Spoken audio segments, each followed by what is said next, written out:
Lorsqu'il y a deux juifs, il y a trois opinions. Et oui, les juifs sont tous intelligents, ils savent tout. Chacun a son mot à dire. Eh bien, malgré cela, c'est arrivé une fois dans l'histoire un très grand miracle. C'était le premier jour du mois de Sivan 2448. Le peuple juif est arrivé de Réphidim au pied du mont Sinaï. Ils étaient 6 jours avant de recevoir la Torah qui a été donnée le 6e jour du mois de Sivan. Et ce jour-là, le premier Sivan, la Torah dit « Vayichan Sham Israël ».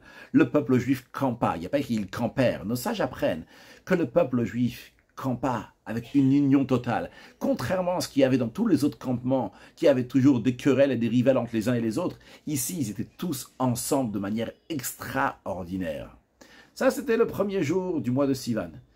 Qu'est-ce qui s'est passé ce jour-là? La Gemara nous dit que Moshe Rabbeinu n'a rien dit au peuple juif ce jour-là, parce que les juifs étaient très fatigués du chemin qu'ils avaient fait. Lo amar leu velo midi. Moshe Rabbeinu ne leur a rien dit. Après, la Gemara dit, le 2e jour du mois de Sivan, Dieu a dit au peuple juif, vous allez être un royaume de prêtres. Le 3e jour du mois de Sivan, Dieu a dit au peuple juif, il faut mettre des limites, des barrières autour de la montagne. Le 4e jour du mois de Sivan, Dieu a dit au peuple juif, il faut se séparer de vos femmes. Puis, le 5e jour du mois de Sivan, ils ont offert des sacrifices et ils ont dit Naase venishma, on va faire la volonté de Dieu avant même de comprendre. Et le 6e jour du mois de Sivan, le peuple juif a reçu la Torah. Le Rabbi demande, il y a quelque chose qui est incompréhensible dans cette histoire en ce qui concerne le premier jour du mois de Sivan. On a dit que le peuple juif était tellement fatigué du chemin que Moshe Rabbeinu ne leur a rien dit. Mais un instant, le peuple juif attendait impatiemment le don de la Torah. Lorsqu'ils sont sortis d'Égypte, Moshe Rabbeinu leur a dit, vous savez, vous allez recevoir la Torah. Le peuple juif a dit, ah bon, quand est-ce qu'on va recevoir la Torah? Moshe Rabbeinu leur a dit dans 50 jours. Et le peuple juif a commencé à compter 1 jour, 2 jours, 3 jours. Ils attendaient impatiemment ce moment de recevoir la Torah. On sait très bien que quand quelqu'un est impatient de recevoir quelque chose, il a la motivation, il n'y a rien qui le fatigue. Comment ça se fait que Moshe Rabbeinu ne leur a rien dit? Et même si Moshe Rabbeinu ne leur a rien dit, le peuple juif aurait dû dire à Moshe Rabbeinu, dis-nous au moins un petit quelque chose. Et là, la Gemara dit, Lo amar leu velo midi, il leur a rien dit, même pas un mot. Et le Rabbi dit, la question se renforce, car a priori, il n'y a pas vraiment une fatigue, une grande fatigue. Entre Réphidim et le mont Sinaï, il y a environ 4 kilomètres. C'est pas une si grande marche pour le peuple juif dans le désert. En plus de 2, la marche n'était pas avec un endroit donc, qui montait et qui descendait, mais un endroit qui est tout à fait plat, parce qu'il y avait le nuage de gloire qui aplatissait tout le chemin. Et en plus de ça, c'était juste après Shabbat. Et Shabbat, les Juifs sont bien reposés. Il n'y a pas de raison qu'ils soient tellement fatigués. Pourquoi on dit que les Juifs étaient fatigués? Moshe Rabbeinu ne leur a rien dit. L'explication est la suivante. Le Rabbi nous dit, lorsque nos sages disent que le peuple juif était fatigué, et c'est pour ça que Moshe Rabbeinu ne leur a rien dit, ce n'est pas essentiellement une fatigue physique, d'une marche physique, mais c'est essentiellement la fatigue d'un trajet spirituel qui a été très long. C'est-à-dire, de la même manière que matériellement, on a un trajet, on part de point 1 à un point B, de la même manière aussi spirituellement, lorsqu'on part d'un certain point pour arriver à un autre point, eh bien, ça demande des efforts. Quelqu'un, il veut rajouter dans son amour de Dieu, donc il va aller du bas vers le haut. Chas Shalom, quelqu'un, ça peut être aussi dans le contraire. Et il a, on va dire par Chas Shalom, positivement, il a un grand amour pour des choses négatives, etc. L'enflamme pour des choses négatives, il travaille pour rabaisser cet amour, pour aller dans l'autre sens. C'est un trajet, c'est des trajets, tout ça.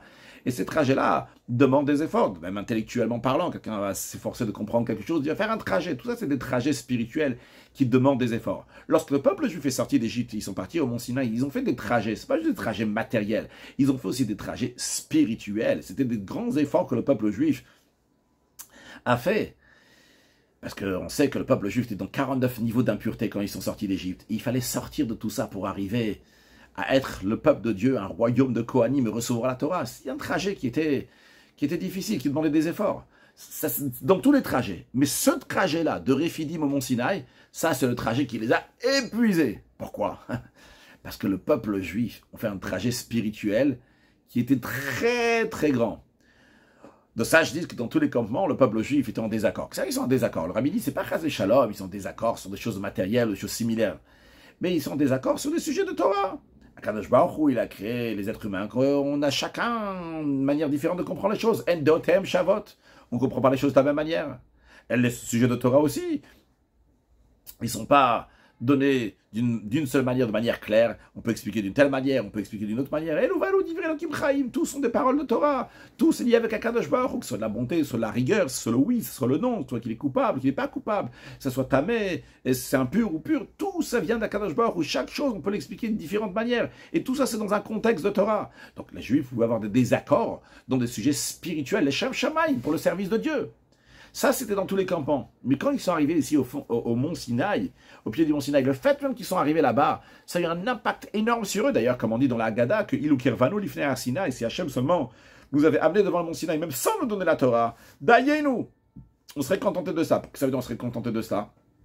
Parce que ça même, c'était quelque chose d'extraordinaire de se trouver au pied du mont Sinaï. Ça a eu un impact sur le peuple juif, qu'ils étaient tous ensemble. Que ça, ils étaient tous ensemble. Ils ont dévoilé le lien intérieur qu'il y a entre tous les Juifs, qui sont tous à pied d'égalité. Et ça, c'est un travail qui est énorme. De se mettre de côté, de s'annuler. C'est ma nature, je suis différent de l'autre, je pense différemment de l'autre. Non, on va tous se mettre à égalité.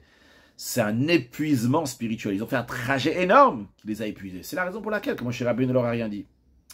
Mais le Rabbi dit, allons plus profondément. L'explication qu'on a donnée jusqu'à présent, on veut dire, bon, Moshe Rabbeinu ne leur a pas donné des préparations pour le don de la Torah parce qu'ils étaient très fatigués. Mais en vérité, ce qu'ils ont fait ce jour-là, ça même, c'est une préparation pour le don de la Torah. Et pas juste une préparation pour le don de la Torah, mais c'est la préparation essentielle pour le don de la Torah. Après, c'est des détails. Qu'est-ce que cela veut dire? Pour cela, voyons tout d'abord, qu'est-ce qui s'est passé au don de la Torah? L'étude de la Torah existait déjà avant le don de la Torah, avant le 6 Sivan 2448. Il y avait la yeshiva de Shem, il y avait la yeshiva de Ever, il y avait Abraham, Yitzhak et Yaakov, les patriarches, qui étudiaient la Torah. Leurs enfants étudiaient la Torah. Nos sages disent que le Pascha Yeshiva, même que toujours il y avait une yeshiva, un lieu d'étude pour tous les Juifs. Alors qu'est-ce qui s'est passé au moment du don de la Torah? Quoi de neuf? Qu'est-ce que Kadosh Baruch Hu a rajouté? Dans la Chassidoute, c'est expliqué que la nouveauté du don de la Torah, ce n'est pas sur les informations, sur la partie intellectuelle de la Torah, mais sur le don de la Torah, que Dieu s'est donné dans la Torah. Jusqu'au 6 Sivan 2448, c'est vrai qu'on pouvait étudier la Torah, mais on étudie la Torah par rapport à moi, par rapport à mes capacités, à ma compréhension, à ma manière de saisir Dieu. Mais c'est par rapport à moi, il y a une différence entre moi, toi, lui et l'autre, chacun en fonction de ses capacités. En revanche, à partir du don de la Torah, Dieu s'est donné dans la Torah. Et comme le Midrash dit qu'au moment d'étudier la Torah, Oti atem lokrim, Dieu dit, vous me saisissez à moi. Et d'ailleurs, comme nos sages apprennent, du mot Anochi, le premier mot des 10 commandements, je suis l'Éternel ton Dieu. Anochi, c'est Aleph Nun Chaf Yud, qui veut dire Ana Nafshik Tavit Yavit. Moi, mon âme, je l'ai écrit et je l'ai donné. C'est-à-dire que Dieu dit, j'ai écrit, je me suis écrit dans la Torah et je vous ai donné la Torah. À partir du 6 Sivan 2448, lorsqu'un juif étudie la Torah, il saisit, il s'attache avec Hachem. Quelque chose d'exceptionnel. Oti atem luchim, on s'unit avec Hachem. Et sur ce point-là, ça, il n'y a pas de différence entre un simple juif et Moshe Rabbeinu. Tous les juifs, sans exception, lorsqu'ils étudient la Torah, ils s'attachent avec Dieu. Que ce soit un simple juif qui ne sait même pas ce qu'il lit, il lit un verset de Torah. Quand on lit la Torah écrite, même si on ne comprend pas, on les quitte. Alors, il lit un verset de Torah, il s'attache avec le même Dieu qu'un grand érudit en Torah qui comprend très profondément et qui est même capable de faire des chidushim, des nouveautés dans la Torah. C'est le même Dieu qui s'attache. Ça, c'est le don de la Torah. Eh bien, en tant que préparation au don de la Torah, qu'est-ce que ça veut dire don de la Torah? Don de Dieu, que Dieu se donne à nous pour cela. Il y avait besoin que les Juifs vont dévoiler le point qui les unit tous ensemble à égalité. Un point commun entre Moshe Rabbeinu, un simple Juif, comment c'est possible? Ça vient de la profondeur du cœur d'un juif, dans lequel il y a un niveau d'un neshama qui s'appelle Yechida, Yechida le Yardar, Yechida qui ont Yachid uni avec un Kadosh Baruch Hu. Par rapport à ce niveau-là, il n'y a pas de différence entre Moshe Rabbeinu et un juif simple. Et quand les juifs étaient au pied du mont Sinaï, ils ont dévoilé ce niveau-là, eh bien ça, c'était la préparation pour le don de la Torah, qui est le don de Dieu. Parce que le don de la Torah, c'est un don qui va être égal pour tout le peuple juif. Alors, de la même manière, le peuple juif avait besoin de dévoiler dans eux-mêmes une annulation totale. Et ça, c'est ce Chulshat de Ura, cette fatigue du chemin, c'est une fatigue qui représente une annulation qui met à pied d'égalité tout le peuple juif pour pouvoir recevoir la Torah. Ça même, c'est une préparation dans la Torah. Et c'est la raison pour laquelle que Moshe Rabbeinu, il leur a rien dit, l'homme, il dit même pas un mot, pourquoi même pas un mot? Parce que cette préparation-là ne s'exprime pas avec fer, mais en s'annulant, en se mettant tout à fait de côté, avec une annulation totale à pied d'égalité.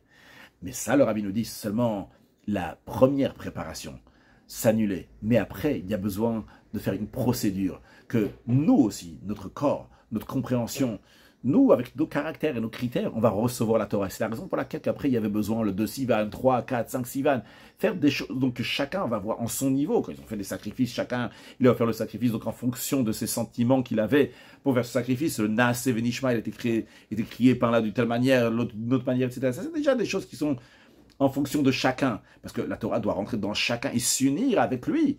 Mais la base de tout ça, c'est quoi? C'est le Dieu unique qui s'est dévoilé au moment du don de la Torah et qui a commencé à pouvoir se dévoiler lorsque le peuple juif s'est mis à pied d'égalité à Rosh Chodesh Sivan. On comprend la grandeur de Rosh Chodesh Sivan, le premier jour du mois de Sivan, qui est un jour fondamental pour se préparer à recevoir la Torah, Kabbalat Torah, recevoir la Torah, Simcha, Pimyut, avec joie, de manière qu'elle s'intériorise, que Dieu fasse que très prochainement, on va avoir une nouvelle dimension de Torah qui va se dévoiler avec la venue de Mashiach, Nao, Chag Sameach.